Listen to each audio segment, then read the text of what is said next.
नमस्कार, जय श्री कृष्णा दोस्तों, आपका दिल से हार्दिक स्वागत है हमारे YouTube चैनल जय श्री कृष्णा वाणी में। हमारे इस वीडियो में आपका स्वागत है। मुझे उम्मीद है कि आप इस वीडियो से कुछ ज़रूर सकारात्मक चीज़ सीखेंगे और आपको हमारे द्वारा बताई गई श्री कृष्णा के अनमोल विचार अच्छे लगे। तो कृपया आप नीचे दी गई लाल वाली घंटी को ज़रूर दबाकर चैनल को सब्सक्राइब करें। कामयाबी के लिए श्री कृष्ण की ये बातें हमेशा रखें याद। हर परेशानी का होगा हल। हर व्यक्ति के जीवन में उतार चढ़ाव बना रहता है।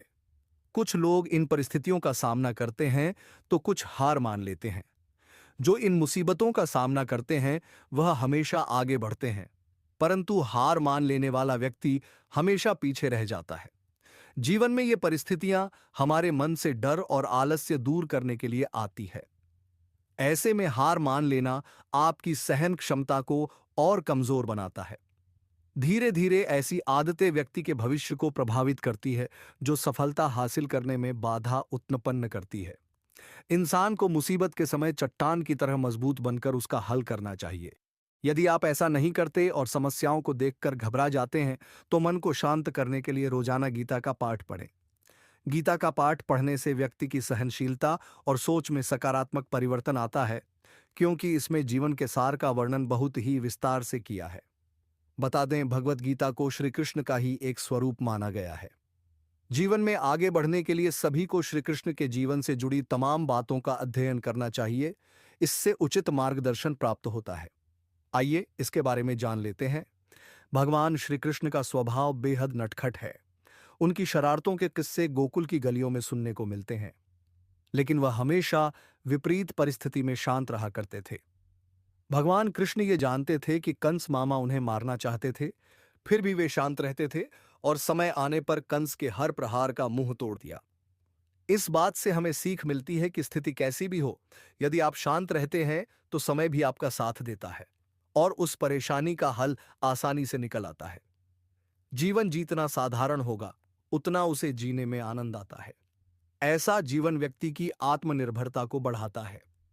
सभी जानते हैं कि भगवान श्री कृष्ण बहुत सादा जीवन जीते थे। गोकुल के राजघराने में प्रविष्ट होने के बावजूद वह सामान्य बालकों के साथ मित्रता रखते थे। ठीक ऐसे ही हमें भी साधारण जीवन जीना चाहिए। व्यक्ति के पास भले कितना ही ऊंचा पद हो, पैसों की भरमार हो, उसे कभी घमंड नहीं करना चाहिए।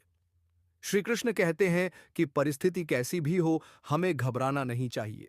घबराने से व्यक्ति अक्सर अपनी मुसीबत अधिक बढ़ा लेता है और सही निर्णय लेने की बजाय गलत मार्ग चुन लेता है। इसलिए घबराए नहीं, प्रयास करें, भले ही परिणाम कैसा भी हो। इस धरती पर जब जब दोस्ती की बात होती है, तब तब कृष्ण जी और सुदामा का उदाहरण पेश किया जाता है। उनकी दोस्ती ये संदेश देती है कि जीवन में हर मोड़ पर एक सच्चा दोस्त हमेशा आपके साथ खड़ा रहता है। श्री कृष्ण का मानना है कि एक सच्चा मित्र सफलता और मंजिल तक पहुंचाने में हमेशा सहायता करता है। इंसान को हमेशा अच्छे कर्म करने चाहिए। अच्छे कर्म का फल आपको जरूर मिलता है, जो आपके लिए हितकारी होता है। श्री कृष्ण कहते हैं कि जीवन में सबसे बड़ा कर्म दान है। सभी को जरूरतमंदों को दान देना चाहिए। इससे शुभ फलों की प्राप्ति होती है।